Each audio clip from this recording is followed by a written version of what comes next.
जय हिंद दोस्तों, स्वागत है हमारे YouTube channel AK electrical classes में। मैं हूं अजय प्रजापति। मैं लेके आपके लिए मध्य प्रदेश बिजली विभाग भर्ती में जो वैकेंसी निकली है, लाइन परिचालक, उपकेंद्र परिचालक, सब स्टेशन परिचालक, इन सभी के लिए स्पेशल निःशुल्क क्लासेस YouTube पर। दोस्तों, हम पहले इस क्लास की खासियत बता देता हूं। पहले थ्योरी पढ़ते हैं, उस टॉपिक से 10 से 12 साल में जो क्वेश्चन आए उन सभी को सोल्व करके। टोटल अभी तक 49 क्लास हो चुकी है। दोस्तों, आप भी पहली बार हमारे चैनल पर विजिट कर रहे हैं, चैनल को सब्सक्राइब करिए, बेल आइकन को प्रेस कर लीजिए, जो घंटे का बटन है, क्योंकि हम रोज 8 बजे आपके लिए स्पेशल क्लास लाके आते हैं।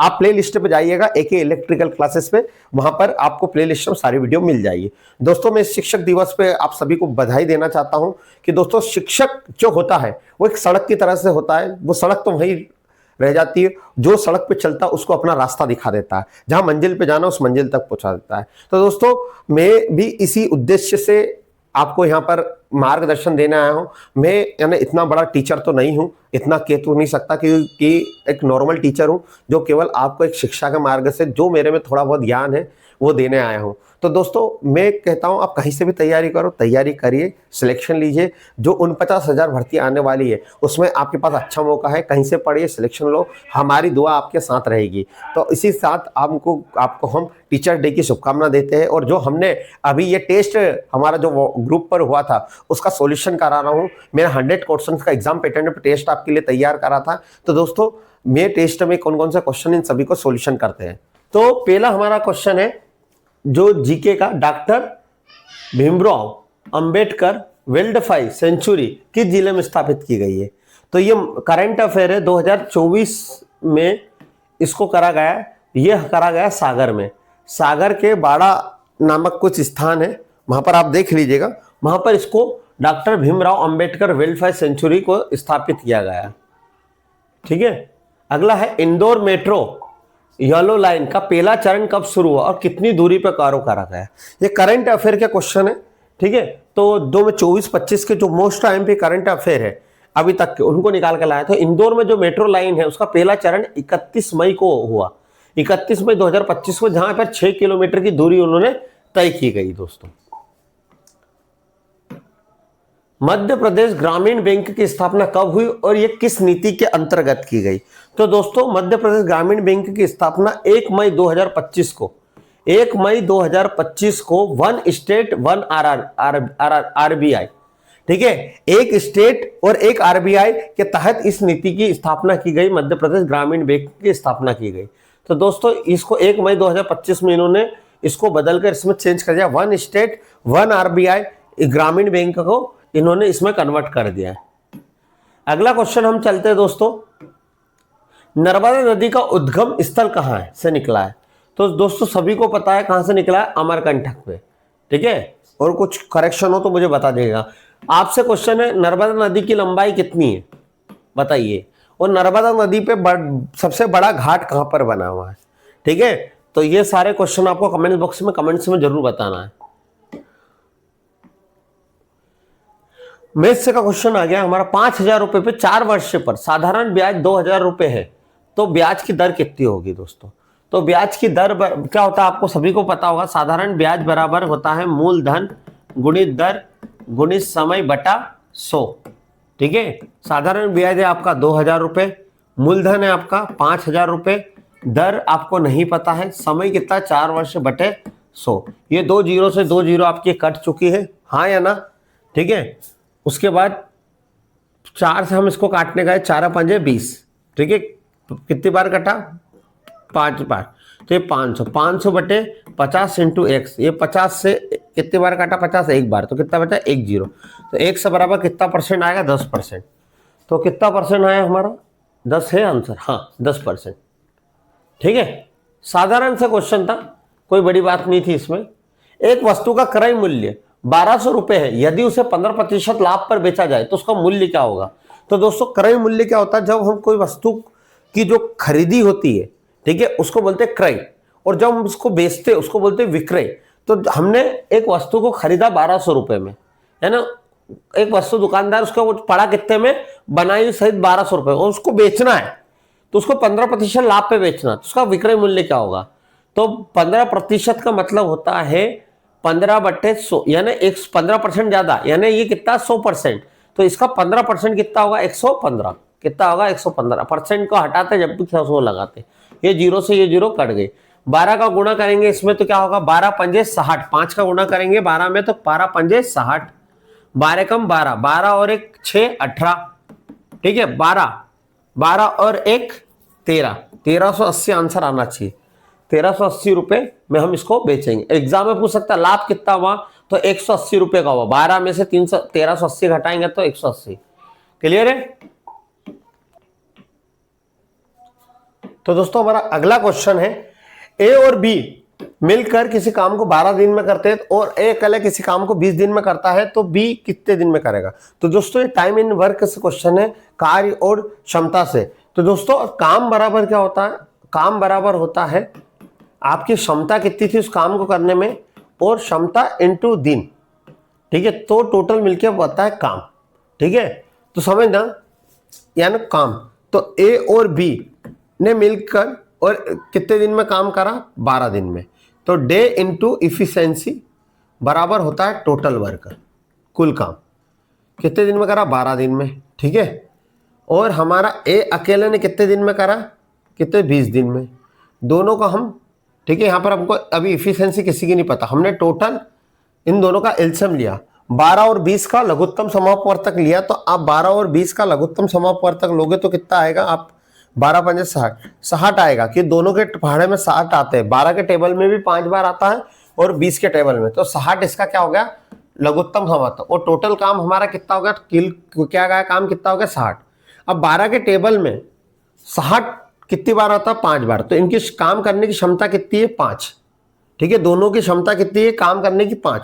20 के फाड़े में कितना आता है, तो कितने 20 से 60, तो कितने हो गए 3, यानी ए के काम करने की क्षमता 3 है और ए और बी की काम करने की क्षमता 5 है और ए की केवल काम करने की क्षमता कितनी है 3 है। तो बी की कितनी होगी, बी की काम करने की क्षमता कितनी होगी, इन दोनों की 5 और इसकी 3 है, तो टोटल 5 में से 3 गए तो कितने बचे 2, तो बी की कितनी होगी 2, हाँ या ना। यदि मैं बोलूं दोनों का काम करने की क्षमता 5 है और एक की 3 है, तो बचे हुए की कितनी होगी 2, तो 2 बी कितना एक दिन में कितना काम करता है, कितना 2 काम करता। अब टोटल काम कितना 60 काम करने के लिए उसको कितने दिन लगेंगे, तो कितने दिन लगेंगे 30 दिन। कितने दिन लगेंगे 30 दिन। क्लियर है, इतनी बात समझ में आया होगा आशा करता हूं। अगला, 1000 की वस्तु को 20% हानि पे बेची गई तो विक्रय मूल्य क्या होगा। दोस्तों विक्रय मूल्य यानी जो बेचा गया, 1000 की वस्तु तो 20% हानि पे बेच गई, यानी उसने क्या करा 20% को अपन ने 100 हटाया, तो ये क्या हो गया एक घाटा 20, 20 से कम 20, 20 से 5 100, 5, यानी 1 रुपए की क्या हुई इसको हानि, समझना। और ये क्या हुआ, इन्होंने बोला कितनी हानि हुई 20%, और ये था क्रय मूल्य। और हानि क्या होता है, हानि क्या होता है, हानि होता है क्रय मूल्य माइनस विक्रय मूल्य। यदि मान लो 5 रुपए की चीज थी, उसको 1 रुपए की हानि हुई, तो कितने में बेचा होगा 4 रुपए में, हाँ या ना। ठीक है, अब 5 क्रय मूल्य अपन ने माना परसेंट तो 5 रुपए किसके बराबर, इन्होंने बोला 1000 रुपए, तो 5 रुपए किसके बराबर है 1000 रुपए के, तो 1 रुपए किसके बराबर 5 दूना 10, कितने 200 हो गए, हाँ या ना। तो 1 रुपए किसके बराबर 200। अब विक्रय मूल्य कितना अपना, कितना मूल्य विक्रय का 4, तो 1 की कीमत कितनी है 200, तो 4 की कीमत कितनी हो जाएगी 200 गुणित 4, 200 गुणित 4 कितना हो जाएगा 800, तो विक्रय मूल्य कितना होगा 800 रुपए। समझ में आया होगा दोस्तों, क्लियर है। अगला, यदि किसी कोड को CAT को DBU लिखा है तो DOG को क्या लिखेंगे। देखो C का कितना मान होता है, C को D लिख रहा है, A को B लिख रहा है, T को U लिख रहा है, यानी एक एक बढ़ रहा है, तो D को क्या लिखेगा E, O यानी O के बाद क्या आता है, O के बाद P आता है, G के बाद क्या आता है H आता है शायद, है ना, ये होता है। कमेंट्स कर दीजिए, गलत में भी हो सकता हूं, ठीक है। तो ये होगा पहला वाला ऑप्शन, कोई कंफ्यूजन होना नहीं चाहिए दोस्तों। वीडियो पसंद आ रही तो वीडियो को लाइक करें, बहुत मेहनत लगती है इन टेस्टों को बनाने में, ठीक है। अगला है, अभी आगे टफ क्वेश्चन मिलेंगे, अभी लल्लू पंजू क्वेश्चन है आपको, आगे बहुत टफ क्वेश्चन है। 8 का वर्ग कितना होता है 64, तो आगे गया 4 अनुपात, तो 4 का वर्ग कितना हो जाएगा 16। ये तो बहुत बेसिक क्वेश्चन थे, ठीक है। बेसिक क्वेश्चन जो एग्जाम होती है उसमें आपको 20 से 25% बेसिक यानी इजी जानना पड़ता है, तो मैं उसी पैटर्न पे क्वेश्चन को लेके आया हूं। यदि प्लस का अर्थ भागित है और भागित का अर्थ गुणा है, गुणा का अर्थ माइनस है और माइनस का अर्थ प्लस है, तो बताइए क्या होगा, इसका मतलब क्या होगा। अब कर ले तो कोई दिक्कत नहीं है। 8 भागित 2 गुणित 4 माइनस 6 प्लस 3। इन्होंने बोला प्लस का अर्थ क्या, भाग है, यानी जहां पर प्लस होगा ना वहां पर अपने को क्या लगाना है, भाग। ठीक है, गुणे का अर्थ क्या है, माइनस, और माइनस का अर्थ क्या है, प्लस। ठीक है, तो ये रखना है। अब प्लस पहले दिखता अपने को क्या दिख रहा है, भाग का अर्थ गुणा है, भाग का अर्थ क्या है, गुणा, ये इसमें लिखा। ठीक है, वो लाइट के रिफ्लेक्शन के कारण दिखता नहीं कभी कभी। तो अब यहां पे देखो भाग का अर्थ क्या है, गुणा, तो यहां पे अपन ने क्या कर दिया, गुणा। ठीक है, गुणे का अर्थ क्या है, माइनस, माइनस का अर्थ क्या है, प्लस, और प्लस का अर्थ क्या है, प्लस का अर्थ है भाग देना। ठीक है, अब बच्चों आप भाई दोस्तों आपने पढ़ा होगा बोर्ड मास। बोर्ड मास, सर बोर्ड मास क्या होता है, सबसे पहले हम कोष्टक ब्रैकेट को सोल्व करते हैं, उसके बाद हम क्या लगाते हैं, डिवाइड। यदि कई उस इसी इक्वेशन में कई भाग दिख रहा है, सबसे पहले भाग देते हैं। यदि सर वो भी नहीं है तो फिर मल्टीप्लाई करते, गुणा करते हैं। यदि सर गुणा भी नहीं है तो क्या करते हैं, एडिशन का मतलब जोड़ करते हैं। यदि सर जोड़ भी नहीं हो तो फिर क्या करते हैं, घटाओ, सबसे आखिरी होता है घटाओ। तो सबसे पहले हम पढ़ते इसमें क्या है, डिवाइड, भाग देंगे सबसे पहले। तो भाग देंगे, तो 6 में 3 का भाग दिया, 3 दूना 6, तो ये 2 बचा, हाँ या ना। अब दोस्तों उसके बाद क्या करेंगे, गुणा, मल्टीप्लाई, 8 दूनी 16 माइनस 4 प्लस 2, फिर क्या करेंगे, जोड़, 4 और 6, ठीक है, कितना हो जाएंगे, 6 हो जाएंगे। ठीक है, क्या आ जाएंगे, 6, 16 में से 6 गए तो कितना बचा, 10 कि 12, 4 में से 2 गए तो आंसर तो गलत आ रहा। 8 दूनी 16, भागित प्लस, भागित का अर्थ है गुणा, गुणे का अर्थ है माइनस, प्लस का, माइनस का अर्थ है, माइनस का अर्थ है प्लस, और डिवाइड का अर्थ है प्लस का अर्थ गुणा, भागित 6 दूना 6, 8 दूनी 16, प्लस माइनस माइनस, 4 प्लस में,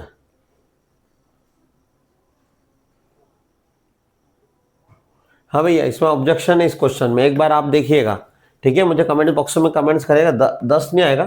ठीक है, क्योंकि प्लस माइनस क्या हो जाएगा, माइनस, प्लस माइनस क्या हो जाएगा, यहाँ पर माइनस हो जाएगा, है ना, माइनस प्लस माइनस, तो 4 में से 2 गया तो 2, माइनस, आंसर आना चाहिए -12 प्लस 12, सॉरी आंसर क्या आना चाहिए, 12, ऑप्शन में है नहीं। ठीक है, मैंने भी इसको गूगल से निकाला था जो कि गलत है, एक बार सर्च कर लेना। ठीक है, और मुझे कमेंट बॉक्स में जरूर कमेंट्स करें क्योंकि मैंने इसको सोल्व नहीं करा है। ठीक है, अगला क्वेश्चन है, एक माइक्रोसॉफ्ट वर्ड में सेपल चेक शब्द जांच करने के लिए कौन सा फंक्शन की यूज की जाती है। तो सेपल चेक यानी शब्द चेक करने के लिए यदि आपको स्पेलिंग चेक करना है कि आपने जो स्पेलिंग लिखी वो सही है कि नहीं, उसमें जो हमारा कंप्यूटर होता है उसमें फंक्शन की होती है F1 F2 F3, तो F7 हम यूज करते हैं। क्या करते हैं, F7।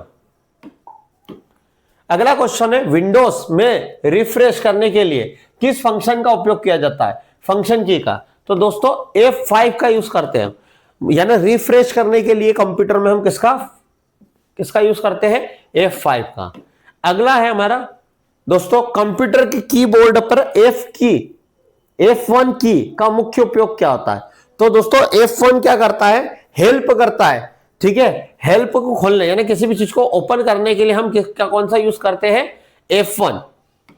क्लियर है दोस्तों, तो इसका आंसर आएगा ये। इंजीनियरिंग ड्राइंग में सबसे अधिक उपयोग की जाने वाली पेंसिल कौन सी है, बताइए।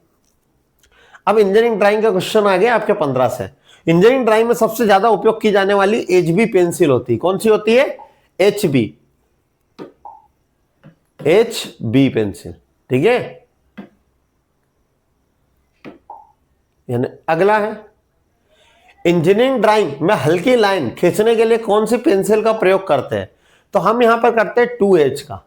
कौन सी करते हैं, 2H का, जो हल्की पतली, इंजीनियरिंग ड्राइंग में आप जो पतली पतली लाइन खींचते हो, ठीक है, यानी जैसे पतली पतली लाइन खींच रहे हो ना, पतली पतली लाइन, तो उसको खींचने के लिए हम कौन सी पेंसिल का यूज करते हैं? 2H का। गहरी डार्क लाइन खींचने के लिए कौन सी पेंसिल का प्रयोग करते हैं? तो हम 2B, ठीक है, गहरी डार्क लाइन खींचने के लिए जो मोटी होती है लाइन, ठीक है, उसको खींचने के लिए 2B पेंसिल को यूज करते हैं। उसकी नोक क्या होती है? मोटी होती है, ठीक है। ड्राइंग शीट को बोर्ड पे लगाने के लिए किसका उपयोग करते हैं? Divider, drawing pin, T scale, square. तो यहां पर अपन करते हैं ड्राइंग पिन, जो बोर्ड पे ड्राइंग शीट को लगाने के काम आता है। दोस्तों वीडियो पसंद आ रही तो दोस्तों वीडियो को जरूर लाइक करें, चैनल को भी सब्सक्राइब करें। टी स्केल का उपयोग किस कार्य के लिए किया जाता है? तो टी जो स्केल होती है उसका उपयोग हम समांतर लाइन को खींचने के, यानी टी स्केल का उपयोग हम, जो टी स्केल होती है, ठीक है, उसका उपयोग हम पैरेलल लाइन खींचने के लिए करते हैं। कैसा? पैरेलल लाइन, एक जैसी पैरेलल लाइन खींचने के लिए हम किसका यूज करते हैं? टी स्केल का, समांतर लाइन। इंजीनियरिंग ड्राइंग शीट पर हेडिंग या विवरण लिखने का स्थान होता है। यदि आप इंजीनियरिंग ड्राइंग, जो ड्राइंग शीट होती है व्हाइट कलर की, उस पर लिखने का क्या होता है, ठीक है, यानी क्या होता है, कहां से लिखा जाता है शीट पे? हेडिंग। यदि तो हेडिंग हमेशा नीचे से बाय। यदि आपने कभी इंजीनियरिंग ड्राइंग का पेपर दिया होगा तो यहीं पे नाम और ये लिखा आता है, तो नीचे से लिखा आता है। कहां आता है? नीचे से बाई की तरफ।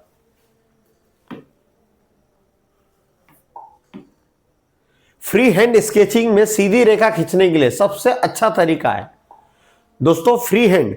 फ्री हैंड यानी आपका, फ्री हैंड का मतलब है पूरा हाथ पूरा यानी फ्री हो, ठीक है, उससे आपको स्केचिंग करनी है, सीधी रेखा खींचनी। तो सबसे अच्छा तरीका, स्केल से खींचना नहीं, कंपास से खींचना नहीं, कंधे से हाथ को चलाना।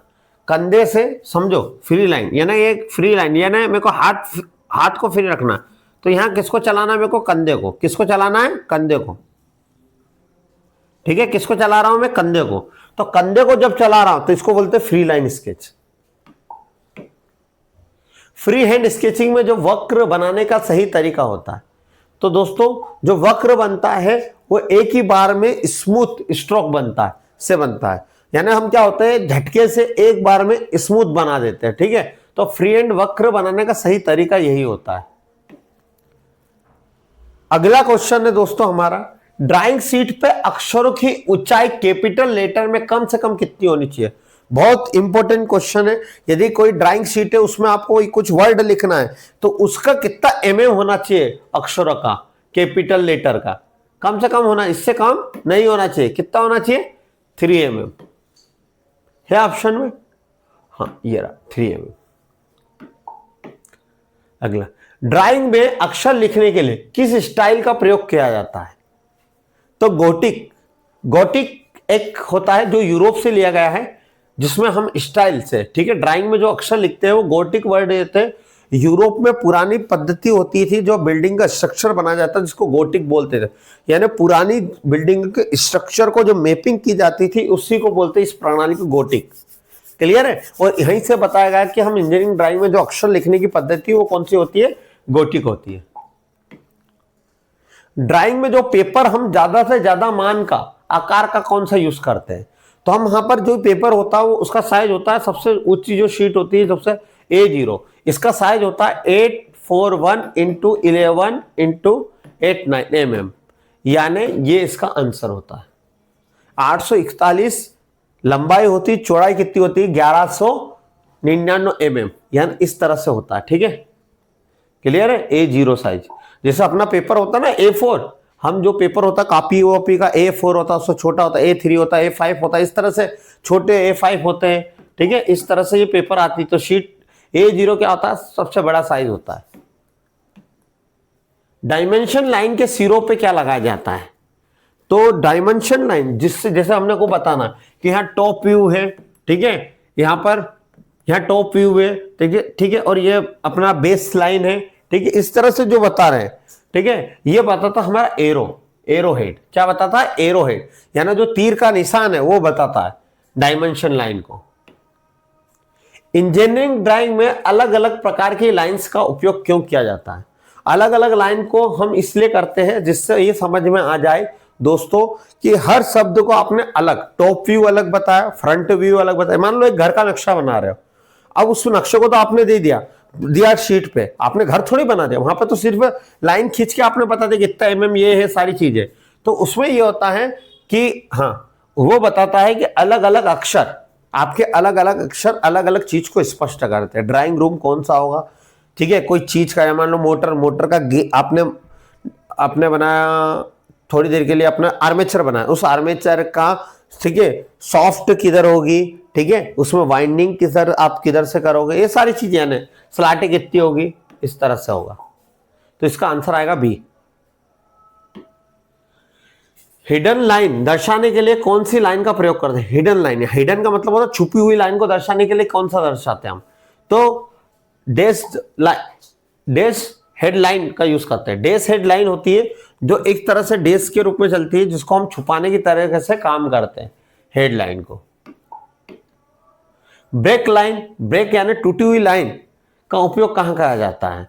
तो ड्राइंग के छोटा करने के लिए वहां पर हम ब्रेक लाइन का यूज करते हैं। किसका करते हैं? ब्रेक लाइन का, ठीक है। शॉर्ट ब्रेक लाइन किस प्रकार की खींची जाती है? तो short break line zigzag, short break line यानी छोटी टूटी लाइन ऐसी झिगझैग टाइप की खींची जाती है, ठीक है, इस तरह से रेजिस्टेंस की तरह खींची जाती है। दोस्तों आशा कर रहा हूं आपको क्वेश्चन समझ में आ रहे होंगे। अगला है बॉर्डर लाइन की मोटाई सामान्यतः कितनी होती है? तो बॉर्डर लाइन की मोटाई हमेशा ड्राइंग की मोटाई के 4 गुना होती है। जो बॉर्डर होती है, ठीक है, किसी भी ड्राइंग की बॉर्डर होती है दोस्तों, उसकी मोटाई जो होती है दोस्तों, ठीक है, वो 4 गुना होती है। कितनी गुना होती है दोस्तों? 4 गुना। कितनी गुना? 4 गुना। ड्राइंग की शीट की, ड्राइंग की मोटाई की कितने गुना होती है? 4 गुना। एरो हेड की लंबाई कितनी होती है? जो आप एरो यूज करते हैं ना, उसकी लंबाई कितनी होती है? तो 3 से 5 mm तक। कितना? 3 से 5 mm तक आप एरो की लंबाई रख सकते हो।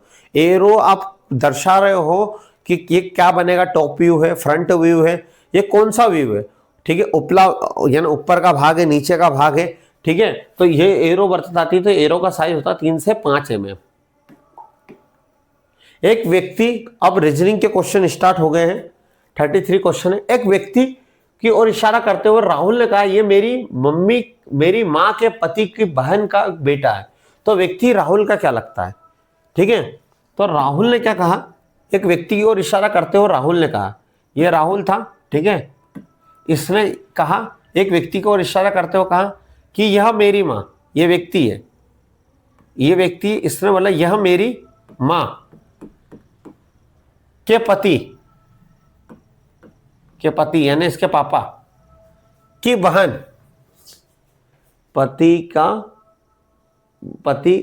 माँ के पति की बहन यानी इसकी भुआ का क्या है? बेटा है, ठीक है। यानी इसकी माँ का पति यानी इसके पिताजी की बहन इसकी भुआ का लड़का यानी भाई। तो कौन सा? कजिन ब्रदर या फुफेरा भाई कहेंगे। क्या बोलेंगे? फुफेरा भाई, हाँ या ना? तो राहुल का क्या लगता है? फुफेरा भाई। 5 लोग एक वृत्त में, ABCD एक वृत्त में बैठे, इसका सभी का मुख केंद्र की तरफ है, तो बताइए। तो दोस्तों इसका आंसर आप सभी को कमेंट बॉक्स में करना है। मैं इसका, ठीक है, मैं भी देखता हूं बच्चे कितनी तैयारी करते हैं। बहुत सही क्वेश्चन है, सरल क्वेश्चन है।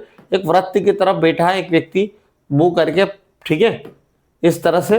तो बहुत इजी क्वेश्चन है, आप इसका आंसर कमेंट बॉक्स में जरूर दीजिएगा और कमेंट्स में आंसर दीजिएगा। व्हाट्सअप ना करिएगा, बहुत सारे बच्चे व्हाट्सअप करिएगा, कमेंट्स करिए ना। अगला है मैथ्स का क्वेश्चन। एक किसी नल किसी टंकी को 12 घंटे में भर सकता है, जबकि दूसरा नल उसे 18 घंटे में खाली करता है। दोनों एक साथ खोले जाए तो टंकी कितने समय में भरा जाएगी? समझिएगा, एक नल है, एक टंकी है, इस टंकी में 2 नल लगे हुए हैं, ठीक है। एक नल क्या कर रहा है? खाली कर रहा है, और एक नल क्या है? कर रहा है, भर रहा है। तो इन्होंने बोला एक नल कितने 12 घंटे में भर सकता है, एक नल 12 घंटे में भर सकता है, और बी इसको कितने घंटे में खाली कर रहा है? 18 घंटे में खाली कर रहा है। ये माइनस लिख दिया खाली करना। अब ठीक है, अब मैंने बोला वही टोटल हमारा जो काम होता है दिन गुणित क्षमता क्या है काम करने की। दोनों को मिला के होता है टोटल काम। काम क्या होगा, तो इन दोनों का मैंने एलसीएम लिया, दोनों का टेबल में कौन सा आता है सर 36, 18 के टेबल में भी 36 आता है, 12 के टेबल में भी 36 आता है, इसको बोलते हैं लघुत्तम समानुपात। 36 आपको इतना आना चाहिए, 12 के टेबल में 36 कितनी बार आता है तो 3 बार, तो ये इसकी क्षमता हो गई। 18 के टेबल में कितनी बार आता है 2 बार, ठीक है, यानी टोटल काम हो गया। टंकी कितने लीटर पानी भरती होगी 36 लीटर। अब पहली बार में ए कितना पानी चढ़ा रहा था 2, और बी कितना निकाल रहा था 1, यानी इसमें 2 लीटर पानी तो अपन भर रहा था, पर एक ही समय में 1 सेकंड में 2 लीटर पानी निकाल भी रहा था बी, क्योंकि बी खाली कर रहा। तो दोस्तों समझो, अब मैंने बोला कि 1 घंटे में, मान लो 1 घंटे में ये 3 लीटर भर रहा था और ये 2 लीटर निकाल रहा था, तो कितना लीटर बच रहा उस टंकी में 1 लीटर, हाँ है ना। तो टोटल 1 घंटे में कितना भर रहा था ये 1 घंटे में, यानी ए और बी माइनस, तो 1 घंटे में कितना काम कर रहे हैं 3 - 2 यानी कितना 1 काम कर रहे हैं। तो पूरी टंकी भराने में कितना घंटा लगेगा, 1 से भाग दोगे तो 36 घंटे, ठीक है। 1 घंटे में यदि 1 लीटर भर रहे तो 36 घंटे में 36 लीटर भरेंगे, ठीक है। एक घन की भुजा 7 सेंटीमीटर, तो उसका कुल पृष्ठीय क्षेत्रफल कितना होगा। तो दोस्तों घन का पृष्ठीय क्षेत्रफल होता है, एक जो घन होता है, ठीक है, जिसकी 6 भुजा होती है, ठीक है, इस तरह से होता है, ठीक है। घन का होता है 6a², 6 गुणित a कितना होता है क्यूब 7, तो 7 का वर्ग कितना हो गया 49, 49 गुणित 6, 6 नमक की 54, 6 चौक 24, 24 और 24, 6 चौक 24 और 5 29, 294 है क्या, हाँ 294 सेंटीमीटर, ठीक है।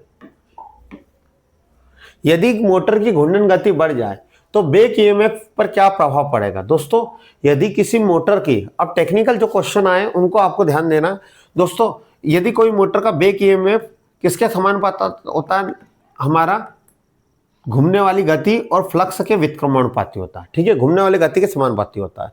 यदि मोटर की घूर्णन गति बढ़ जाए, यानी घूमने की गति बढ़ जाए, तो बेक ईएमएफ का प्रभाव क्या हो जाएगा, बेक ईएमएफ भी क्या हो जाएगा, बढ़ जाएगा, पर फ्लक्स क्या हो जाएगी, कम हो जाएगी।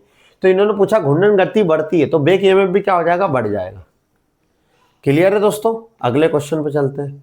यदि इलेक्ट्रिकल ट्रेन पहाड़ी से नीचे उतरती समय डीसी मोटर किस रूप में कार्य करेगी, इसका आंसर दीजिए दोस्तों कमेंट बॉक्स में। एक डीसी मोटर यदि पहाड़ी पे चढ़ते समय, एक डीसी सीरीज मोटर है, एक पहाड़ी पे चढ़ती है और पहाड़ी पे उतरते समय दोस्तों किस तरह से व्यवहार करती है, तो डीसी सीरीज जनरेटर की तरह, डीसी सीरीज जनरेटर की तरह, क्योंकि यहां पर अब हमारा रीजनरेटिव ब्रेकिंग होती है। रीजनरेटिव ब्रेकिंग यानी गति से जो हमारा लोड पे गति होती है उससे ज्यादा गति उसमें उत्पन्न होने लग जाती है, इसको बोलते हैं रीजनरेटिंग ब्रेकिंग। तो दोस्तों जब इनमें लगता है तो वो हमारा सीरीज जनरेटर की तरह काम करने लगती है। विरोधी विद्युत वाहक बल, ये जो मध्य प्रदेश लाइन में इनमें क्वेश्चन आए थे इस तरह से, तो मैं रख देता हूं पेपर के क्वेश्चन कि बच्चों को लगे कि हाँ हमको आ भी रही है। विरोधी विद्युत वाहक बल का सूत्र कौन सा होता है, तो बेक ईएमएफ का सूत्र होता है AB बराबर फ्लक्स जेड चालकों की संख्या N P क्या होता है पोल 60/A, तो हमारा कौन सा आएगा फ्लक्स ZNP 60/A, ये लास्ट वाला क्वेश्चन आएगा और देख लीजिएगा, हाँ यही आएगा, यही आएगा। समांतर पथ की संख्या होगी। अर्थिंग निरंतर चालक अर्थ कंटिन्यू कंडक्टर का अनुशांसित आकार कितना होना चाहिए, अर्थ कंटिन्यू कंडक्टर का साइज कितना होना चाहिए, तो 14 स्टैंडर्ड वायर गेज से कम नहीं होना चाहिए, पर कुछ एग्जामों में 10 भी मानते हैं, पर 14 स्टैंडर्ड हम लेके चलते हैं, इससे कम नहीं होना चाहिए। प्रेरक तत्व एक कुंडली है, उसमें एल के शुद्ध प्रेरण कुंडली के मामले में एसी वोल्टेज और विद्युत धारा का व्यवहार क्या होता है। दोस्तों एक प्रेरक तत्व एल के शुद्ध प्रेरक कुंडली है, ठीक है, कुंडली। तो कुंडली क्या करती है, कुंडली क्या होती है मैं बता देता हूं। करंट में होने वाला परिवर्तन का जो विरोध करता है उसको बोलते हैं कुंडली। ये गुण जो इसके कारण आता है इसको बोलते हैं प्रेरक तत्व। क्लियर है दोस्तों। ये कब होता है, ये जब हमारा करंट क्या होता है 90 डिग्री पीछे पिछड़ जाता है, किससे, वोल्टेज से 90 डिग्री करंट क्या होता है पिछड़ जाता है, कितने डिग्री, 90 डिग्री पीछे रह जाता है। ठीक है, तो इस केस में हाँ विद्युत धारा वोल्टेज और करंट कैसा व्यवहार करेंगे, करंट 90 डिग्री पीछे रह जाता है, इसका मतलब वोल्टेज आगे रह जाता। वोल्टेज विद्युत धारा से 180 डिग्री का तो काम ही खत्म कर दो। पहली बात तो वोल्टेज विद्युत धारा से कितने डिग्री आगे निकल जाता है, वोल्टेज, हाँ वोल्टेज करंट से 90 डिग्री आगे रहता है, ये बिल्कुल सही है। ये आखिरी वाला वोल्टेज विद्युत धारा से 90 डिग्री पीछे रहता है, वोल्टेज विद्युत धारा से 90 डिग्री पीछे रहेगा। हाँ हमारा करंट पीछे रहेगा ना, हाँ तो हाँ वोल्टेज थोड़ी पीछे रहेगा, ये सही है सी। ठीक है, चलो एक समांतर कैपेसिटर में दो प्लेटें हैं, उनके बीच कैसे अलग है, दो प्लेट होती है, उन प्लेटों के बीच कैपेसिटर क्या होता है, चार्ज को स्टोर करता है, उसको बोलते हैं कैपेसिटर। और जिसमें ये गुण होता है इसको बोलते, जो गुण काम करता है स्टोर करना, उसको बोलते हैं कैपेसिटेंस या धारिता। तो कैपेसिटर जो होता है वो दो प्लेट होती है, चालक प्लेटों को जो दूर करती है वो होती है कुचालक, जिसको बोलते हैं हम इंसुलेटर। इंसुलेटर में आप माइका रख सकते हो, ठीक है, माइका रख सकते हो, पेपर रख सकते हो, हवा रख सकते हो, सिरेमिक रख सकते हो, ये सभी माइका। ठीक है, कैपेसिटर सबसे अच्छा कैपेसिटर माना जाता है। ठीक है, धारिता की इकाई फेराड है, तो धारिता प्रतिघात की इकाई क्या होगी। ठीक है, तो धारिता कैपेसिटिव रिएक्टेंस को हम 1 से C से नापते हैं, इसका फार्मूला होता है 2πfc। वोल्टेज में होने वाले परिवर्तन का विरोध करें, वोल्टेज में होने वाले परिवर्तन का क्या करें, विरोध करें, इसको बोलते हैं धारिता प्रतिघात। इसको हम ओम से नापते, किससे नापते, ओम।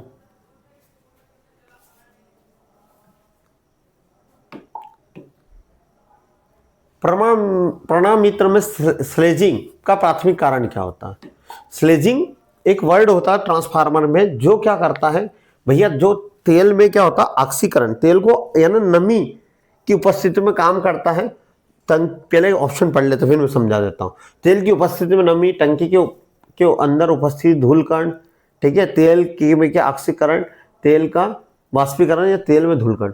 दोस्तों तेल में ऑक्सीकरण, तो ऑक्सीकरण क्या होता है दोस्तों, जब तेल क्या होता है ऑक्सीडेशन होने लग जाता है, यानी या तो वो नमी, ठीक है, जो तेल होता है या तो वो नमी हवा वायु से या एसिड से संपर्क कर लेता और अपने जो गुण है वो खो दे, वो अपने जो गुण क्या होता है तेल खो देता। ट्रांसफार्मर में जो तेल होता है उस तेल का काम होता है वाइंडिंग को ठंडा करना। अब यदि वो गुण ये खो देता है, ठीक है, इसको बोलते हैं, इस प्रोसेस को बोलते हैं स्लेजिंग। ठीक है, ये इसमें क्या हो जाता है, स्लेजिंग का मतलब क्या होता है, तेल होता है ना कीचड़ के रूप में हो जाता है। देखा होगा आपने अपने गाड़ी का इंजन में जो ऑयल डालते हैं वो एक समय बाद कैसा हो जाता, काला हो जाता, बहुत काला हो जाता है, यानी एक तरह से बहुत मिट्टी जैसा होने लग जाता है। तो ये प्रोसेस क्या कहलाती है, ट्रांसफार्मर में स्लेजिंग कहलाती है। तो तेल का ऑक्सीकरण होना। निम्न में से कौन सा कथन सत्य है। ये तो दोस्तों पावर फैक्टर के बारे में बता रहा है। पावर फैक्टर क्या होता है, शक्ति गुणांक को हिंदी में पावर फैक्टर। पावर फैक्टर क्या होता है दोस्तों, करने की कोशिश करा कर रहे दोस्तों क्वेश्चन। पावर फैक्टर होता है हमारा वास्तविक शक्ति बटे आभासी शक्ति। ठीक है, वास्तविक शक्ति को हम क्या में KW में नापते हैं। जितने भी हमारे मोटर होती है, जनरेटर होते हैं, सभी क्या वास्तविक शक्ति मापते हैं। आभासी शक्ति जो ट्रांसफार्मर अल्टरनेटर की शक्ति होती है वो आभासी होती है, यानी हम कह नहीं सकते कि इतनी ही बनाएगा। एक आभास, हम एक कल्पना कर सकते हैं ये इतना काम करेगा। इन दोनों का अनुपात क्या कहलाता है, पावर फैक्टर। ठीक है, अब देखते हैं इसने क्या सूत्र दिया। तो इसने बोला शक्ति गुणा पावर फैक्टर में गुणा कर दो, तो अपन इसमें गुणा कर देते हैं, power factor into KVA equal KW। अब इसको देखते हैं हम KW, पहले तो KW को पकड़ते हैं, KW KVA और शक्ति गुणांक ये होना चाहिए C। ठीक है, ये आंसर आता है। AC सर्किट में यदि शक्ति गुणांक अग्रमाणी हो यानी अग्रगामी हो तो परिपथ होगा, यदि शक्ति गुणांक पश्चगामी तो परिपथ होगा। दोस्तों अग्रगामी केस में कैपेसिटर होता है, ठीक है, कैपेसिटर के केस में होता है, और पश्चगामी पावर फैक्टर किस में होता है, इंडक्टर यानी प्रेरक के केस में। ठीक है, तो कैपेसिटर और प्रेरक। दोस्तों पावर फैक्टर अग्रगामी कब होता है? करंट जब 90 डिग्री आगे हो जाता है। जब हमारा मोटर में हम कैपेसिटर इसीलिए लगाते हैं, कंडेंसर बोलते हैं जिसको, तो करंट 90 डिग्री पीछे रह जाता है, उसको 90 डिग्री आगे ले जाने के लिए हम कैपेसिटर लगाते हैं। ये इसमें जो होता है उसको बोलते हैं पावर फैक्टर को आगे ले जाना। तो कैपेसिटर केस में था, कुंडली के केस में करंट 90 डिग्री पीछे हो जाता है, इसको बोलते हैं लेगिंग यानी पीछे पश्चगामी। तो धारिता और प्रेरणिक, ठीक है। पावर फैक्टर का मान किसके बीच होता है? तो पावर फैक्टर का मान दोस्तों, पावर फैक्टर होता है cos थीटा। कितना होता है? cos थीटा, ठीक है। क्या होता है? cos theta. अब cos थीटा का मान कितना होता है? तो सर cos थीटा क्यों लिया आपने? तो पहले मैं बता दूं, पावर फैक्टर बराबर होता है हमारा वास्तविक शक्ति का सूत्र होता है voltage into current into cos theta. पर आभासी शक्ति होती है वोल्टेज इंटू करंट, और वोल्टेज इंटू करंट से काट गया cos थीटा। तो cos थीटा का मान 0 से कितना डिग्री होता है? 90 डिग्री। 0 डिग्री पे cos थीटा का मान 1 होता है, 90 डिग्री पे 0 होता है। तो इसके बीच मान होता है 0 से 1। सबसे अच्छा पावर फैक्टर 1 होता है, सबसे खराब होता है 0। तो 0 से 1। ससेप्टेंस शब्द किस रूप में व्यक्त किया है? ससेप्टेंस दोस्तों, एक ससेप्टेंस क्या होता है तो पहले मैं बता देता हूं। जैसे हमारा प्रतिरोध होता है, प्रतिरोध करंट के मार्ग में रुकावट पैदा करता है, तो वैसे ही होता है करंट को जो जाने देता है उसको बोलते हैं चालकता, कंडक्टिविटी। तो वैसे ही हमारा होता है रिएक्टेंस। रिएक्टेंस क्या होता है? करंट में या वोल्टेज में होने वाले परिवर्तन का विरोध करे। एसी सर्किट में, यानी हमारा जो एसी सर्किट होता है, ऐसे सर्किट, ऐसा परिपथ जिसमें हम एसी करंट देते हैं, जिसमें वोल्टेज या करंट में होने वाले परिवर्तन का विरोध करे, उसको बोलते हैं हम रिएक्टेंस, ठीक है। अब इनका जो विरोध करता, जैसे जो इनको जाने दे, इनका विरोध नहीं करे, उसको बोलते हैं ससेप्टेंस। क्या बोलते हैं? ससेप्टेंस, ठीक है। जो करंट में होने वाले परिवर्तन का विरोध नहीं करे, जैसे जो कुंडली होती है वो क्या करती है? करंट में होने परिवर्तन, कैपेसिटर होता है वोल्टेज में परिवर्तन, इन दोनों का होने वाला परिवर्तन को वो नहीं होने दे, उसको हम क्या बोलते हैं? हम ससेप्टेंस। और ससेप्टेंस को काय में नापते हैं हम? जैसे चालकता को हम काय में नापते हैं? मोह में, या हम सीमेन, काय में? मोह या सीमेन। सीमेन है माइक्रोफेराड, ओम नहीं, सीमेन। रिएक्टेंस 8 ओम है और इंपीडेंस 10 ओम है। तो लोड ओम का रेजिस्टेंस कितना होगा? तो दोस्तों हमारा जो रजिस्टिव सर्किट होता है, यानी हमारा इंपीडेंस होता है जेड बराबर जेड का स्क्वायर एक्स का स्क्वायर प्लस आर का स्क्वायर प्लस एक्स का स्क्वायर। एक्स यानी हमारा रिएक्टेंस का स्क्वायर था। अब इन्हें जेड दिया, इंपीडेंस कितना दिया? 10 का स्क्वायर, आर का स्क्वायर कितना दिया, रिएक्टेंस कितना दिया नहीं पता, प्लस अपना रिएक्टेंस, रेजिस्टेंस दिया क्या इन्होंने? हाँ, रिएक्टेंस दिया। रिएक्टेंस कितना दिया? 8 का स्क्वायर, ठीक है। अब 10 का स्क्वायर कितना होता है? 100। आर स्क्वायर कितना? ये आर का स्क्वायर। 8 का स्क्वायर कितना हो गया? 64। हाँ है ना? 64 को इधर लेके आओगे, 100 माइनस 64 तो कितना हो जाएगा? 36। और 36 का स्क्वायर, आर का स्क्वायर 36, 36 इसका वर्ग रूट लोगे तो 36 किसका वर्ग होता है? 6 का। तो आर बराबर कितना आ जाएगा? 6। क्लियर है? तो ये लाइन वोल्टेज। लाइन वोल्टेज क्या होता है? तो दोस्तों दो वोल्टेज के बीच, दो फेज के बीच जो वोल्टेज नापा जाता है उसको बोलते हैं लाइन वोल्टेज। लाइन वोल्टेज जैसे मान लीजिएगा ये 3 फेज है, देखिएगा ये हमारा स्टार कनेक्शन है, ये ठीक है, ये 2 फेज है। इन 2 फेजों के बीच में जो नापते हैं उसको बोलते हैं line voltage. Sir phase voltage क्या होता है? तो एक फेज और न्यूट्रल के बीच में, एक फेज और न्यूट्रल के बीच में नापा गया उसको बोलते हैं फेज वोल्टेज। तो लाइन वोल्टेज 2 फेज, तो अर्थिंग तार और किसी लाइन के बीच में वोल्टेज नहीं, 2 फेज के बीच में, यह फेज ए बी सी तथा एक न्यूट्रल। अरे न्यूट्रल में नहीं नापते भाई, दिए गए विकल्प में से कोई नहीं। अभी देखते चौथा भी देखे, ए बी, एक यह phase A B B C तथा सी ए में वोल्टेज, हाँ सही है, ये 2 वोल्टेज के बीच नापता है। तो डी वाला आंसर आएगा इसका। एक स्टार कनेक्टेड प्रणाली में लाइन वोल्टेज किसके बराबर था? तो दोस्तों स्टार कनेक्शन जो होता है, स्टार कनेक्शन ऐसी प्रणाली होती है जिसमें कितने वायर होते हैं? हमारे 3-4 वायर सिस्टम होता है, जिससे हम सिंगल फेज भी ले सकते हैं और 3 फेज भी ले सकते हैं, ठीक है। इसमें जो लाइन वोल्टेज होता है, ठीक है, वो √3 होता है फेज वोल्टेज के, ठीक है। जो लाइन वोल्टेज होता है √3 होता है हमारा फेज वोल्टेज के। जनरेटर में आर्मेचर की कोर में लेमिनेशन की मोटाई कितनी होती है? तो 0.35 mm से 0.50 mm तक होती है। क्यों होती है? तो आपको कमेंट्स करके बताना है कि कौन से लॉस के कारण हम इसको, हिस्टेरेसिस लॉस या एडी करंट लॉस को कम करने के लिए किसके लिए हम यूज करते हैं। ठीक है, अगला है डीसी जनरेटर में कम्यूटेटर की सफाई करने के लिए कौन सा तरल पदार्थ यूज करता है? कम्यूटेटर क्या होता है? कम्यूटेटर जनरेटर हो या मोटर, ये एक तरह से रेक्टिफायर के काम करता है, एक कन्वर्टर होता है। मोटर में क्या करता है? डीसी को एसी में बदलता है, जनरेटर को में डीसी को एसी को डीसी में बदल देता है जनरेटर के केस में। तो इसको क्या होता है? इसको साफ करा जाता है कार्बन टेट्राक्लोराइड से, कार्बन टेट्राक्लोराइड से। क्लियर है? जनरेटर के केस में कम्यूटेटर क्या करता है? एसी सप्लाई को डीसी में बदल देता है। क्लियर है? ठीक है, अगला क्वेश्चन एक डीसी आर्मेचर वाइंडिंग में ब्रश की स्थिति का पता लगाने के लिए मुख्य रूप से किस आरेख का उपयोग किया जाता है? तो दोस्तों डीसी आर्मेचर में वाइंडिंग में ब्रश की स्थिति कि ब्रश कैसे लगे हुए उनको पता करने के लिए हम सीक्वेंस डायग्राम, एक डायग्राम होता है उसको बोलते हैं सीक्वेंस डायग्राम। सीक्वेंस से ये पता चला कि ब्रश के जो सीक्वेंस है वो कम्यूटेटर सेगमेंट है उस पर प्रॉपर है कि नहीं। ठीक है, ये कम्यूटेटर, जैसे मान लीजिए कम्यूटेटर है, ठीक है, इस कम्यूटेटर पे ब्रश हमको लगाना तो ये प्रॉपर लगे कि नहीं। ठीक है, क्लियर है? तो ये बताता है।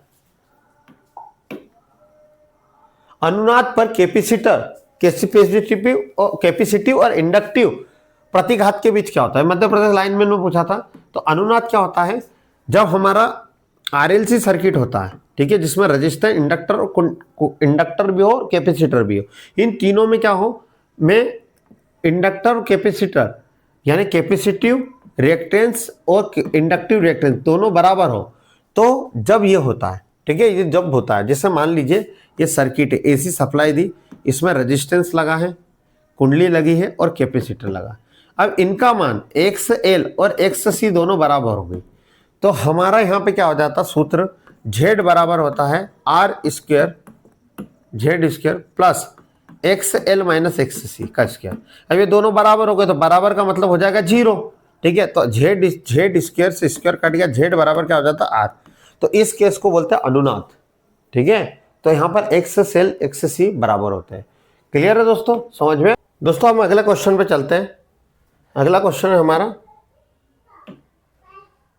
ये है, एक अग्निशामक यंत्रों में पाए जाने वाले CTC का अर्थ होता है। CTC का अर्थ क्या होता है? Carbon tetrachloride. अग्निशामक यंत्र में हम यूज करते हैं, जो गैस करते हैं BF6, ठीक है, BF6 यानी BFC, हाँ, ब्रोमो क्लोरो डाइफ्लोरो। ठीक है, तो ये CTC कार्बन टेट्राक्लोराइड होता है, इसका फार्मूला होता है CCl4। ठीक है, अग्निशामक यंत्र में ये केमिकल होता है। अगला क्वेश्चन है दोस्तों हमारा, प्रतिरोधक किसका उदाहरण है? रेजिस्टेंस किसका उदाहरण है? एक क्या है? दो पार्श्विक घटक है, सक्रिय घटक है, निष्क्रिय घटक है या ए पार्श्विक घटक है। दोस्तों आप भी दीजिए, यदि आपने टेस्ट नहीं दिया तो इसको आप भी सोल्व पहले कमेंट्स करिएगा इनका आंसर। तो रेजिस्टेंस जो होता है, रेजिस्टेंस क्या करता है? करंट के मार्ग में रुकावट पैदा करने का गुण होता है, इसको बोलते हैं रेजिस्टेंस। रेजिस्टेंस को हम किस में नापते हैं? ओम में नापते हैं दोस्तों। काय में बताते हैं दोस्तों? ओम में। तो रेजिस्टेंस से क्या होता है? रेजिस्टेंस एक पैसिव डिवाइस होती है, निष्क्रिय डिवाइस होती है, साथ में द्विपार्श्विक होती है। पहले निष्क्रिय की बात समझ लें। निष्क्रिय को बोलते हैं पैसिव। दोस्तों ऐसे घटक, ऐसे एलिमेंट जो ऊर्जा को केवल खर्च करते हैं, ठीक है, ऊर्जा देने पे वो खर्च कर देते हैं, ऐसे एलिमेंट को हम निष्क्रिय अवयव कहते हैं। तो रेजिस्टेंस RLC यानी रेजिस्टेंस, इंडक्टर और कैपेसिटर, ये तीनों निष्क्रिय डिवाइस है। सर द्विपार्श्विक क्या होता है? द्विपार्श्विक क्या होता है? जो दोनों दिशा में, यदि हम रेजिस्टेंस को कोई सी भी दिशा में लगा दें, इधर भी और इधर भी करंट दे दे, किधर से भी, तो इनके कार्य क्षमता में फर्क नहीं पड़ेगा। तो B, A और C दोनों इसका आंसर आएगा। अगला, इसमें से कौन सा निष्क्रिय अवयव है? निष्क्रिय अवयव वो होता है जो ऊर्जा को केवल खर्च करते हैं, ऊर्जा का उत्पादन नहीं करते। तो दोस्तों कौन कौन से होते हैं? तो हमारा RLC रेजिस्टेंस, कुंडली और कैपेसिटर। तो इसमें क्या है? ये सब पैसिव है। हाँ, ये कैपेसिटर, ये पैसिव है, बाकी सब एक्टिव है। कैपेसिटर इसका आंसर आएगा। अगला क्वेश्चन है, किरचॉफ वोल्टेज का नियम किसके संबंध दर्शाता है? दोस्तों किरचॉफ वोल्टेज का नियम बताता है कि आने वाला वोल्टेज और जाने वाला वोल्टेज क्या होगा, जो वोल्टेज ड्रॉप है उसके बराबर होगा। यानी समेशन, जो वोल्टेज का समेशन होता है वो आने वाले वोल्टेज यानी जो वोल्टेज ड्रॉप होता है, करंट इंटू वोल्टेज, दोनों के योग के क्या होता है, बराबर होता है। ठीक है, तो वोल्टेज ड्रॉप के क्या होता है, बराबर, वोल्टेज पाथ के क्या होता है, बराबर। ये ठीक है, जो किरचॉफ का नियम है वो ऊर्जा संरक्षण के नियम पर भी काम करता है। निम्नलिखित में से आग बुझाने के लिए पानी का उपयोग किसमें नहीं करोगे? आग बुझाने के लिए इनमें किसमें उपयोग नहीं करोगे? आग 4 श्रेणी में होता है, ए बी सी डी। जैसे तो हमारा ई भी होता है, के भी होता है। ठीक है, तो हमारा ए किसमें होता है, कपड़ा लकड़ी, इनमें लगी आग को बुझाने के लिए हम पानी का यूज करते हैं। दोस्तों पहले तो ए, कपड़ा लकड़ी इनमें आ गया, जहां जहां ए है वहां हम पानी का उपयोग कर सकते हैं। तो देखो इसमें भी ए है, इसमें भी ए है, तो ऑप्शन केवल एक बचा है, सी वाला, जिसमें ए नहीं है। बी का क्या होता है सर? बी श्रेणी में किसको रखते हैं? तो पेट्रोल, डीजल, केरोसिन, मिट्टी के तेल, इनमें लगी आग को बी में रखते हैं। ठीक है, तो हम इसमें पानी नहीं डालते। डी क्या होता है? जितने भी धात्विक मेटल होते हैं जैसे सोडियम, पोटेशियम, इनमें लगी आग को बुझाने के लिए हम काय का यूज, कौन किनमें आग लगी उनको डी में रखते हैं। तो इनमें कभी पानी का उपयोग नहीं करेंगे। तो इसका आंसर आएगा ये वाला। ठीक है, ऑप्शन ऊपर नीचे हो गए हैं पर मैंने इसलिए बता दें। अब एक केबल को स्ट्रिपिंग करते समय नाइफ ब्लेड का कितने कोण? तो 20 डिग्री से हम कम का यूज करते हैं। हम जब वायर को छिल रहे हैं तो नाइफ, जो इलेक्ट्रिकल नाइफ होता है, जो इलेक्ट्रिशियन चाकू होता है, उसको 20 डिग्री से कम एंगल पे हम उसको कट करते हैं। वायर और केबल को काटने और जकड़ने के लिए हम कौन सा यूज करते हैं? तो दोस्तों हम वायर स्ट्रिपर का यूज करते हैं। वायर स्ट्रिपर वायर को छीलने, इंसुलेशन निकालने या कट करने के लिए हम यूज करते हैं। अंडरग्राउंड केबल में फेज वायर की तुलना में न्यूट्रल की साइज कितनी होती है? तो दोस्तों जो फेज वायर होता है उसमें न्यूट्रल की तुलना में आधा होता है। कितना होता है? फेज कंडक्टर के आधार में न्यूट्रल कितना होता है? आधा होता है। स्टैंडर्ड वायर गेज संख्या में जीरो व्यास किसके बराबर होता है? दोस्तों स्टैंडर्ड वायर गेज क्या होता है? किसी वायर का गेज, हम वायर को दो प्रकार से नाप सकते हैं, एक एमएम में नापते हैं और गेज में। तो उसका गेज कितना होगा, कितना आकार होगा, कितना मोटा होगा, ये कौन बताता है? गेज बताता है और एमएम बताता है। तो AWG एक इस तरह से गेज होता है जो इस तरह से चक्रा होता है, उस चक्रे की संख्या होती है 0 से 36 तक। इसमें हम वायर लगाते हैं 0 से 36 तक, इसकी संख्या होती है। 0 सबसे मोटा वायर बनाता है और 36 जो होता है वो सबसे पतला वायर को बताता है। ठीक है, यानी जितना बड़ा गेज होगा उतना ही पतला वायर होगा। तो दोस्तों 0 बताता है, 0 स्टैंडर्ड वाइज गेज बताता है 8.23 mm।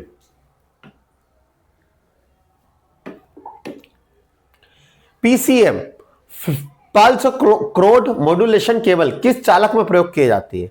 PCM pulse code modulation किस में यूज किए जाते हैं? बेटा दोस्तों जो टेलीफोन की केबल होना आती थी उसमें जो यूज होती थी वो पल्स क्रोड मॉड्यूलेशन केबल का ही यूज होता था। एग्जाम में आ सकता है पीसीएम केबल का फुल फॉर्म क्या है, इसलिए मैंने इसका फुल फॉर्म डाल दिया, पल्स क्रोड मॉड्यूलेशन। जो जिसके अंदर कैसे बनी होती थी, कॉपर के वायर से मिक्स होती थी ये केबल। ठीक है, जिसमें कम्युनिकेशन सिग्नल को भेजते थे। ठीक है, समझ में आया होगा। भूमिगत लाइन है तो कौन सी केबल का प्रयोग करते हैं? तो अंडरग्राउंड जो केबल होती है उसको हमको चोट से बचाना रहता है। ठीक है, तो हम सिम्बास मेथड का यूज करते हैं। कंडक्टर, ठीक है, metalling, insulator, bedding, arming, surviving. ठीक है, तो हम आर्मेट केबल का यूज करते हैं। आर्मेट केबल का यूज करते हैं जिसके कारण केबल इसीलिए यूज करते हैं कि इसमें इंसुलेशन हमारा सही से रहे। सबमरीन में प्रयोजन में इस्तेमाल होने वाली केबल क्या होती है? जो पानी के अंदर पनडुब्बी होती है उनमें जो केबल यूज करते हैं हम ट्रोपोडोय केबल यूज करते हैं। याद रखिएगा, सबमरीन पानी के अंदर हम जो यूज करते हैं वो ट्रोपोडोय केबल का यूज करते हैं। अगला क्वेश्चन है दोस्तों, सर्विस लाइन में स्थायी रूप से विद्युत ऊर्जा को टेप करने के लिए ओवरहेड लाइन में जॉइंट उपयोग किया जाता है। यानी ओवरहेड, सिर के ऊपर से जो लाइन जा रही है, ओवरहेड लाइन में कौन सा जॉइंट का यूज किया जाता है? तो दोस्तों ब्रिटानिया टी जोड़ होता है उसमें। कौन सा होता है? ब्रिटानिया टी जोड़। इस तरह से होता है, इस तरह से एक रहता है, इस तरह से इसको केबल को जपलट देते हैं। ठीक है, इस तरह से तो ये जॉइंट होता है जहां पर ओवरहेड लाइन में, ठीक है, यूज किया जाता है, सब सिर के ऊपर से जाने वाली लाइन में, इसको बोलते हैं बिटानेट टी जोड़। इसको लंबवत इधर निकला होता है और लंबवत इधर की तरफ निकला होता है। फर्स्ट आंसर आएगा इसका, है ना। दोस्तों वीडियो पसंद आ रही है तो जरूर लाइक करें, आपके लिए ही मेहनत है, किसी और के लिए नहीं है। एक इलेक्ट्रिकल कार की केबल की लंबाई कितनी होनी चाहिए? यदि आजकल जो इलेक्ट्रिकल व्हीकल बन रहे हैं ना, उसमें जो केबल बिछा रहे हैं, तो उसकी लंबाई जो होती है वो 4 से 10 मीटर होती है, 4 से 10 मीटर होती है। अस्थायी वायरिंग के लिए निम्नलिखित में कौन सी सर्वश्रेष्ठ पद्धति होती है? अस्थायी वायरिंग में जो हम अस्थायी वायरिंग जो ऐसी वायरिंग जो उसको कुछ समय के लिए करते हैं हम, जैसे मेला हो गया, जो हाट बाजार लगते हैं, जो मार्केट लगता है, जो आपके यहाँ लगता होगा जहाँ पे सब्जियां मिलती है, या कुछ तरह त्योहारों पे लगती है लाइटें, वहां अस्थायी वायरिंग होती है कुछ समय के लिए। तो स्थायी जो होती है वो हमारे घर में, तो वहां पर क्लिट वायरिंग का यूज करते हैं। क्लिट होता है जो लकड़ी का होता है, ठीक है। अभी आजकल तो पहले उसका भी आने लग गया था, ठीक है, हमारा पीवीसी इनका भी आने लग गए थे, पर क्लिट वायरिंग का यूज करते हैं, ठीक है। इसको मैं डीप में पढ़ूंगा जब वायरिंग होगी, ठीक है। निम्नलिखित में से कौन सा विद्युत नाली ग्रीन फील्ड के नाम से जाना जाता है? एक विद्युत नाली यानी विद्युत को हम जो वायरिंग करते हैं उसमें ग्रीन फील्ड के नाम से क्या जाना जाता है? तो ग्रीन फील्ड के नाम से यहां पर जाना जाता है आपका flexible metal conduct. Flexible metal conduct, जो फ्लेक्सिबल कंडक्ट पाइप होता है उसको हम नामते हैं ग्रीन फील्ड के नाम से, ग्रीन फील्ड के नाम से। निम्नलिखित में से कौन सी वायरिंग प्रणाली बहुत महंगी होगी? यदि आप वायरिंग करवाते हो तो कौन सी वायरिंग सबसे महंगी पड़ती है? तो कंडक्ट वायरिंग होती है जो सबसे महंगी होती है। इसको हम छुपी हुई एक तरह से वायरिंग होती है जिसमें हम नमी से, तापमान से बचाने के लिए हम ये वायरिंग करते हैं, जिसको हम बोलते हैं कंडक्ट वायरिंग, जो स्थायी वायरिंग का प्रकार है। स्टेयरकेस लाइटिंग, जीने की वायरिंग के लिए हम क्या यूज करते हैं? स्टेयरकेस यानी सीढ़ी वायरिंग के लिए हम दो तरफा स्विच यूज करते हैं, यानी 2 वे स्विच यूज करते हैं। इसमें 3 टर्मिनल होते हैं। स्विच का काम होता है करंट को रोकना, तो ये 2 वे, इसको दो वे स्विच, 2 रास्ते वाला स्विच कहते हैं। ये इस तरह से वायरिंग करते हैं, ठीक है। इसका प्रैक्टिकल आप देख सकते हैं, आपको देखना होता है। ये बल्ब इस तरह से लगता है, ये फेज दे देते हैं, न्यूट्रल देते हैं, अलग अलग तरीके से करते हैं, ठीक है। 5 तरीके से मैंने करवा रखी है, प्रैक्टिकल में जाके आप देख सकते हो। इससे क्या होता है, यानी आप यहां से नीचे से बल्ब चालू करोगे तो ऊपर जाके सीढ़ी पर ऊपर जाके जो सीढ़ी है ऊपर से आप बंद कर दे सकते हो, ठीक है। ऊपर से आर चालू कर सकते हो, नीचे से बंद कर सकते हो। क्लियर है? 2 वे स्विच की पहचान होती है, इसमें 3 टर्मिनल होते हैं। एग्जाम में आ सकता है आप कितने 2 वे सीढ़ी वायरिंग करते समय आपको कितने 2 वे स्विच की जरूरत होगी? तो 2 वे स्विच की जरूरत होगी। इसकी पहचान कैसी होती है? तो इसमें कितने टर्मिनल होते हैं? 3 टर्मिनल, ठीक है। तो single pole single way switch नहीं, सिंगल वे स्विच तो यूं यूज करते हैं, सिंगल पोल 2 वे स्विच का यूज करते हैं। 2 पोल सिंगल वे स्विच या 2 पोल 2 वे स्विच, कितने पोल का यूज करते हैं हम? सिंगल पोल यानी 1 पोल 2 वे स्विच का यूज करते हैं, ठीक है। गतिशील रूप से प्रेरित ईएमएफ का किस आधार पर काम करता है? दोस्तों, जो हमारा आर्मेचर होता है, ठीक है, जब हम करंट देते हैं तो करंट देने के कारण जो आर्मेचर घूमता है उसके अंदर जो विद्युत वाहक बल बनता है वो हमारा बनता है गति वाला। तो याद रखिएगा, जो जनरेटर होता है उनमें, जो जनरेटर और मोटर में जो ईएमएफ वोल्टेज बनता है वो कैसा बनता है? गति वाला वोल्टेज बनता है, ठीक है, ईएमएफ बनता है। और जनरेटर में कैसा वोल्टेज उत्पन्न होता है? एसी, ठीक है। याद रखिएगा, कौन सा वोल्टेज उत्पन्न होता है? एसी। डीसी शंट जनरेटर क्या होता है? दोस्तों, डीसी शंट जनरेटर वो जनरेटर होता है जो एक स्थिर वोल्टेज उत्पन्न करता है, एक जैसा वोल्टेज उत्पन्न करता है, पर लोड और ये बढ़ने के कारण कुछ वोल्टेज में कुछ थोड़ी सी कमियां आती है, जिसके कारण ये क्या होता है? वोल्टेज में गिरावट आती है थोड़ी, या वोल्टेज सीधा होता है पर थोड़ी सी गिरावट आती है। इसको बोलते हैं डोपिंग। क्या बोलते हैं? डोपिंग। कुछ हद तक डोपिंग होती है लोड को बढ़ने घटने पे, ठीक है। अगर किसी डीसी मोटर का बैक ईएमएफ अचानक खत्म हो जाए तो क्या होगा? दोस्तों, बैक ईएमएफ क्या होता है? बैक ईएमएफ होता है नंबर ऑफ फ्लक्स इनटू, ठीक है, number of turn upon flux, ठीक है। दोस्तों, मान लीजिए ये मोटर है, जो बैक ईएमएफ पहले क्या होता है समझता हूं मैं। बैक ईएमएफ, जब हम किसी मोटर में वोल्टेज देते हैं, उस वोल्टेज के कारण उसमें चुंबकीय फ्लक्स बनती है। जो मेन फील्ड वाइंडिंग, उसमें भी चुंबक फ्लक्स बनेगी। आर्मेचर में बनी हुई चुंबक फ्लक्स और इसमें बनी हुई चुंबक फ्लक्स दोनों एक दूसरे को कट करती है, और कट करने के कारण आर्मेचर में क्या उत्पन्न होता है? वोल्टेज। आर्मेचर में क्या उत्पन्न होता है? वोल्टेज। क्लियर इतनी बात? अब हमने दिया जो वोल्टेज है, ठीक है, हमने जो दिया वोल्टेज और आर्मेचर में होगा वोल्टेज एक दूसरे के विपरीत होता है, और इसी को बोलते हैं बैक ईएमएफ। यदि बैक ईएमएफ 0 हो जाए, यदि ऐसा नहीं हो तो दोस्तों पूरा का पूरा वोल्टेज आर्मेचर को मिलेगा और जो आर्मेचर वाइंडिंग हो जाएगी, जल जाएगी, क्योंकि आर्मेचर का रेजिस्टेंस 1 ओम होता है। आर्मेचर की जो वाइंडिंग का प्रतिरोध होता है वो 1 ओम है, और पूरा का पूरा वोल्टेज उसको मिलेगा, जिसके कारण वो जल जाएगा। ठीक है, तो क्या हो सकता है? इसमें शॉर्ट सर्किट के कारण आर्मेचर हो जाएगा। ठीक है, शॉर्ट सर्किट हो जाएगा, ज्यादा करंट प्रवाहित होगा, तो ज्यादा करंट प्रवाहित होता तो वो चीज क्या हो जाती है? करंट अनंत हो जाए तो क्या कहलाता है? हमारा शॉर्ट सर्किट, और रेजिस्टेंस क्या हो जाएगा? 0। ठीक है, तो शॉर्ट सर्किट होकर आर्मेचर में करंट प्रवाहित होगा। यदि सिंगल फेज मोटर में एक संधारित्र शॉर्ट सर्किट हो जाए तो क्या हो जाएगा? संधारित्र का मतलब कैपेसिटर शॉर्ट सर्किट हो जाए तो क्या होगा? दोस्तों हमारी मोटर जो होती है, ठीक है, उसमें कैपेसिटर हम इसलिए लगाते हैं कि एक फेज को 2 फेज में कर दे। 2 वाइंडिंग होती है, एक स्टार्टिंग वाइंडिंग होती है और एक रनिंग वाइंडिंग।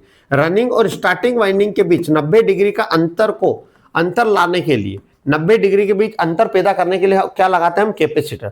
जो कैपेसिटर का काम होता है एक फेज को 2 फेज में बांट देता है, तो इसी कारण हमारी मोटर स्टार्ट ही नहीं होगी यदि हमारा कैपेसिटर शॉर्ट सर्किट हो गया तो।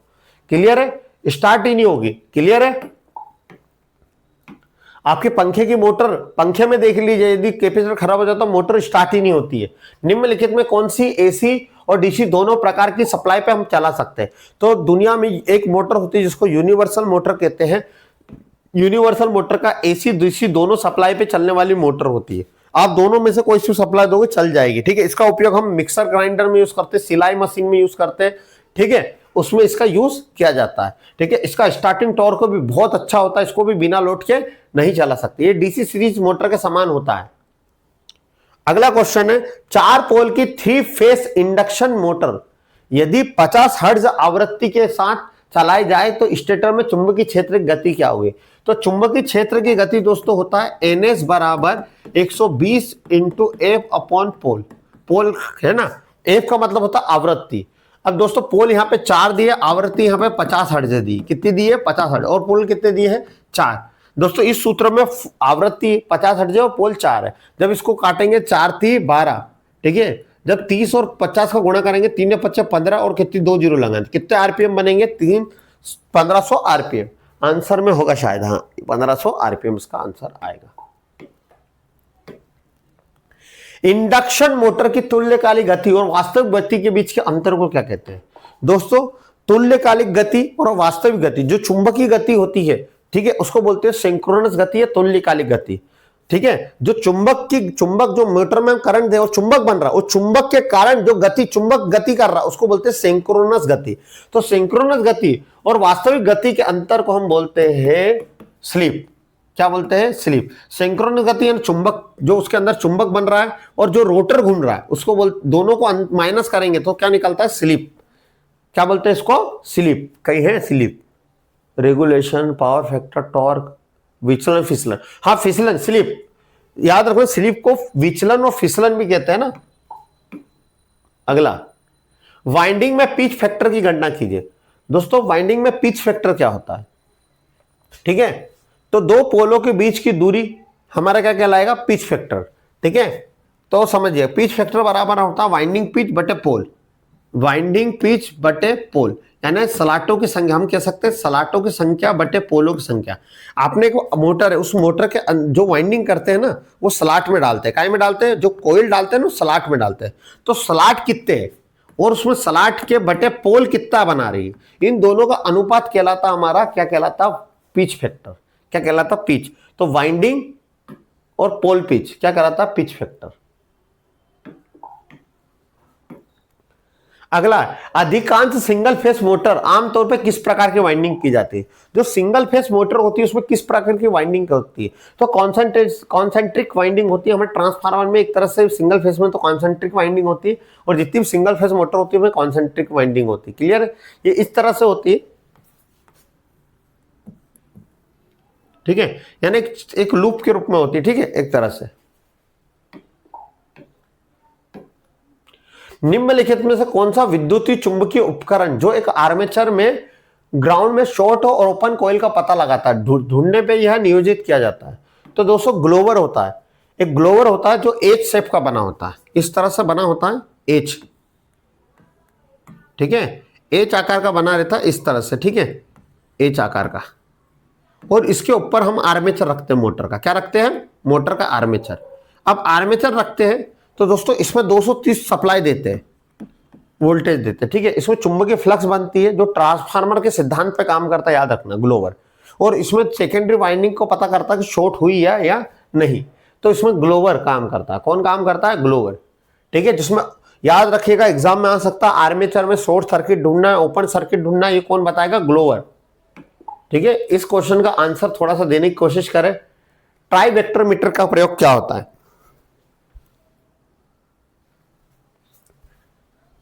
कमेंट्स में दोस्तों आंसर करें, ट्राई वेक्टर मीटर क्या होता है। दोस्तों ट्राई वेक्टर मीटर क्या होता है? ऐसा मीटर जो क्या नापता है, ये अच्छे क्वेश्चन है दोस्तों, जो आभासी शक्ति, आभासी शक्ति क्या होती है? जिसको बोलते हैं अपरेंट पावर। जो ट्रांसफार्मर, आभासी शक्ति उसको कहते हैं जो आभास हो, जिसकी हम कल्पना कर सकते हैं। जैसे मान लीजिए मैंने बोला एक ट्रांसफार्मर लेके आया जो 120 वोल्ट का है, पर भाई वो दे रहा है कम से कम 118, 120, 118 दे रहा है, 117 दे रहा है, तो हम केवल इसकी कल्पना कर सकते हैं। ऐसी शक्ति को बोलते हैं आभासी शक्ति, और इसको नापते हैं हम केवीए में। अल्टरनेटर और ट्रांसफार्मर में कौन शक्ति उत्पन्न होती है? आभासी। मोटर में कौन शक्ति होती है? वास्तविक। कौन सी होती है? वास्तविक, वास्तविक शक्ति, जिसको बोलते हैं केडब्ल्यू में। हमारा जो इंडक्टर होता है, कुंडली होती है, और कैपेसिटर में जो शक्ति होती है वो होती है हमारी अप्रेंटिस, सॉरी, हिंदी में आभासी, वास्तविक, और इसको केवीआर, केवीआर को हम इंग्लिश में, हिंदी में क्या बोलते हैं मेरे को नाम याद नहीं आ रहा।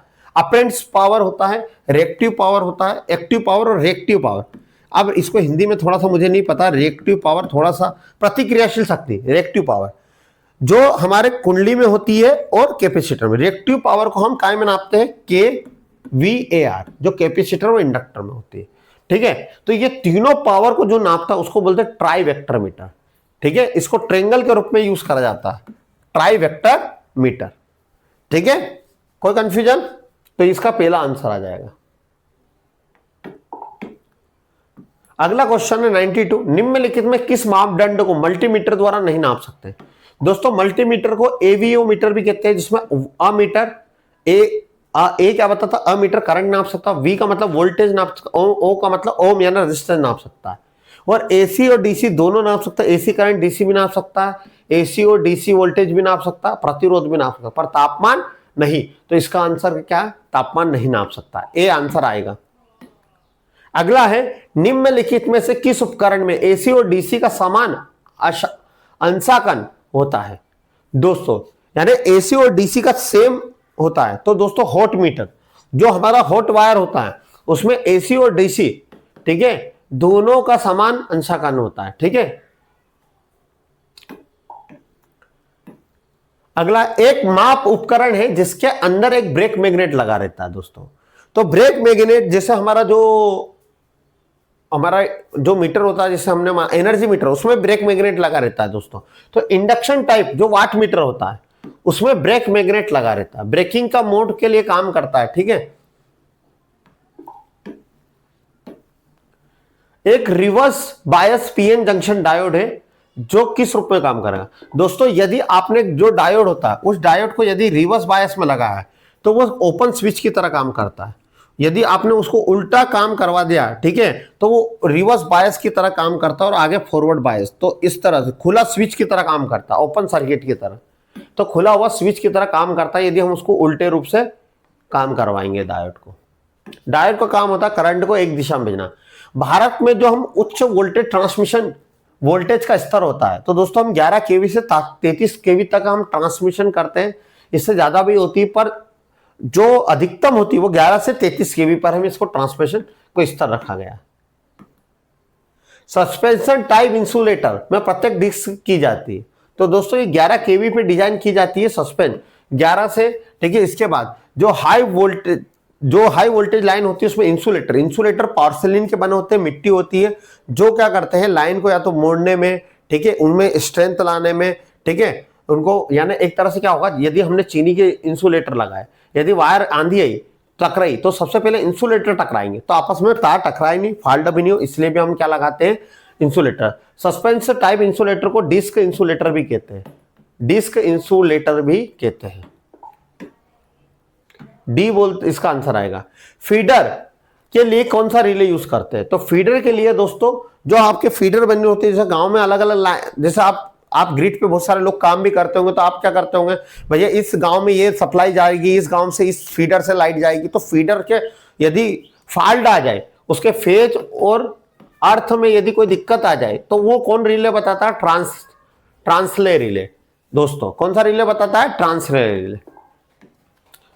हमारा अगला क्वेश्चन है, मोह रिले ट्रांसमिशन लाइन में किस लिए उपयोग करते हैं, तो दोस्तों जो मोह रिले होता है वो एक्स्ट्रा हाई वोल्टेज और अल्ट्रा हाई वोल्टेज दोनों में के लिए मोह रिले का यूज किया जाता है ट्रांसमिशन लाइन में।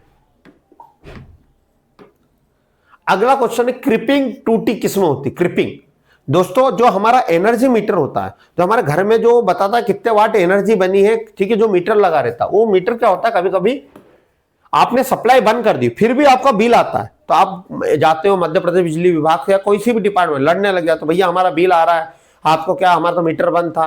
तो दोस्तों उसमें क्या होता है, इसमें एक समस्या आती है मीटर में, जब कभी कभी आप मीटर बदलाते हो ना, तो उसमें क्या होता है, जो मीटर की घूमने की डिस्क होती है ना, वो डिस्क में क्या होता है, बिना लोड के, यदि बिना आपके यहाँ के घर पे लाइट चालू फिर भी ये क्या होती है, क्रिपलिंग टूल घूमने लग जाती है, ठीक है, ऑटोमेटिक। तो इसके अंदर एक ऑटोमेटिक मैग्नेट, यानी यहां से तो सप्लाई आ रही है पर बिना लोड के घूम रही है, आपने बिना लाइट बल्ब यहां जला ही नहीं है, फिर भी ये घूम रही है और रीडिंग बना रही है, तो इस दोष को ये घूमती है जब, तो इसको बोलते हैं क्रिपिंग ड्यूटी। ये किसमें होता है, हमारा एनर्जी मीटर में। तो हाँ क्या लिखा है, हाँ ये लिखा है ना फर्स्ट, एनर्जी मीटर। इसको दूर करने के लिए यहां पर होल करते हैं, ठीक है। कोई कंफ्यूजन दोस्तों, आशा करता हूं आपको पूरे क्वेश्चन समझ में आए होंगे। तो ये हमारा पूरा टेस्ट था दोस्तों, जो बहुत मेहनत से मैंने बनाया गया। आप वीडियो को लाइक करें, चैनल को सब्सक्राइब करें और ज़्यादा शेयर करें। यदि आप नए जुड़े हुए हो तो रोज 8 बजे हमारी क्लास मिलती है, बाकी की क्लास आप देखिए, प्ले लिस्ट में जाइए, हमारी 49 से 50 क्लास हो चुकी है। आपको बहुत कुछ सीखने को मिलेगा इन क्लास में। बहुत जल्द आपके लिए ईडी के इंजीनियरिंग ड्राइंग के क्वेश्चन भी लेके आऊंगा। तो दोस्तों मिलते हैं फिर एक नई वीडियो के साथ। जय हिंद, जय भारत।